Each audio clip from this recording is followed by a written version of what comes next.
Kalau aku bilang, salah satu keputusan paling buruk dalam sejarah manusia adalah mulai bertani. Kedengaran ngawur kan? Padahal, hampir semua peradaban, kota, bahkan negara yang kita kenal hari ini lahir karena pertanian. Jadi, revolusi pertanian ini sebenarnya berkah atau justru kutukan? Untuk menjawabnya, kita harus kembali jauh sebelum manusia mengenal sawah. Periode ini dikenal sebagai pemburu pengumpul. Sebelum manusia mengenal pertanian, manusia tidak memiliki rumah tetap. Jadi, kalau ditanya rumahnya di mana, jawabannya ya tergantung rusa lagi lewat mana. Pada masa ini, manusia hidup berkelompok yang biasanya hanya terdiri dari beberapa lusin hingga sekitar 100 orang. Mereka berburu bersama, saling berbagi hasil buruan, bertukar barang, serta membangun kepercayaan, norma, dan mitos yang mempererat ikatan antar sesama hingga lahirlah suku-suku kecil. Menariknya, kehidupan mereka mungkin tidak seberat yang kita bayangkan.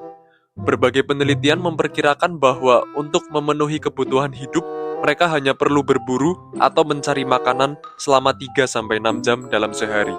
Jadi, jika dibandingkan dengan sebagian budak korporat yang bekerja dari pagi hingga sore setiap harinya dengan gaji UMR yang lucu itu, kehidupan manusia pemburu pengumpul mungkin justru lebih nikmat dan anti-stres.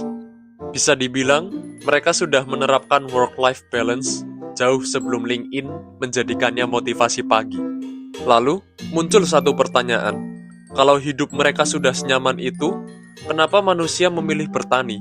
Jawabannya, ternyata bukan karena mereka tiba-tiba mendapat ide cemerlang, melainkan karena dunia tempat mereka hidup mulai berubah. Sekitar 12.000 tahun yang lalu, suhu bumi menghangat, curah hujan meningkat, tumbuhan mulai tumbuh lebih subur, dan perubahan iklim ini menjadi awal dari revolusi terbesar dalam sejarah umat manusia.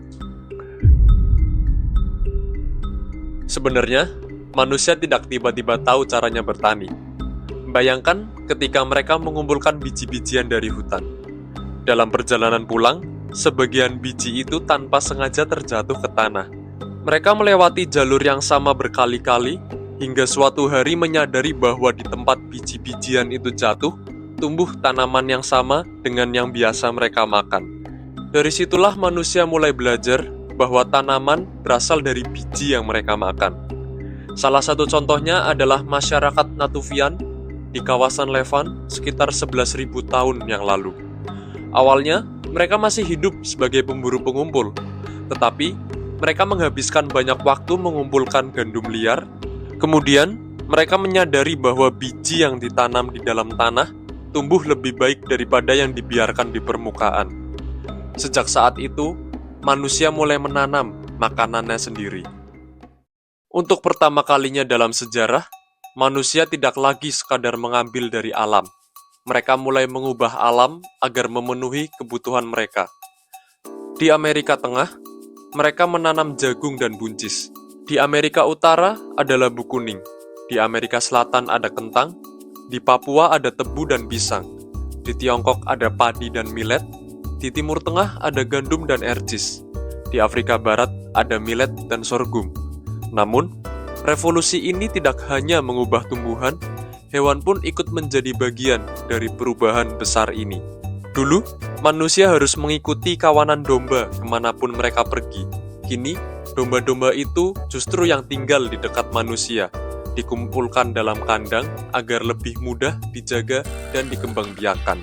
Hewan seperti domba, kambing, sapi, babi, ayam, hingga keledai bukan hanya menjadi sumber daging, susu, telur, dan kulit. Mereka juga membantu mengangkut beban, membajak ladang, bahkan menggiling hasil panen. Kalau dulu semua pekerjaan dilakukan dengan tenaga manusia, sekarang sebagian beban itu mulai diambil alih oleh hewan. Sementara itu, hewan seperti anjing, kucing, dan kuda memiliki peran yang berbeda. Mereka tidak hanya membantu manusia, tetapi juga menjadi partner berburu, penjaga, hingga sahabat manusia selama ribuan tahun. Sekarang, manusia dari ujung barat ke timur bumi sudah mulai bertani. Sejak matahari terbit hingga terbenam, mereka menebar benih, menyiram tanaman, menggiring ternak ke padang rumput, lalu kembali lagi dan mengulanginya keesokan hari. Karena tidak lagi berpindah-pindah, mereka membangun rumah permanen. Anak-anak pun lahir lebih sering dibandingkan kehidupan nomaden. Ketika tumbuh besar, mereka ikut membantu menggarap ladang. Namun, semakin banyak anggota keluarga, semakin banyak pula mulut yang harus diberi makan. Akibatnya, ladang harus terus diperluas dan pekerjaan pun semakin bertambah. Kalau begitu, apakah revolusi pertanian benar-benar membuat hidup manusia menjadi lebih baik? Jawabannya, belum tentu. Memang benar, pertanian menghasilkan makanan dalam jumlah jauh yang lebih banyak, populasi manusia meningkat, desa berkembang. Kedengarannya sempurna, sampai kenyataan mulai menunjukkan sisi lainnya. Manusia dulu cukup berburu dan mengumpulkan biji atau buah lalu pulang. Tetapi, kini mereka harus rutin menyirami, memberi pupuk, menyingkirkan batu, kerikil, dan hama. Makanan mereka pun justru menjadi lebih monoton. Jika sebelumnya mereka memakan berbagai jenis tumbuhan, buah, dan hewan, kini sebagian besar bergantung pada satu atau dua jenis makanan utama. Belum lagi adanya kemungkinan paceklik dan kekeringan. Ditambah lagi, rumah-rumah yang menetap ini justru menimbulkan sarang penyakit. Revolusi pertanian memang menghasilkan lebih banyak makanan, tapi tanpa disadari, ia juga menghasilkan sesuatu yang jauh lebih besar.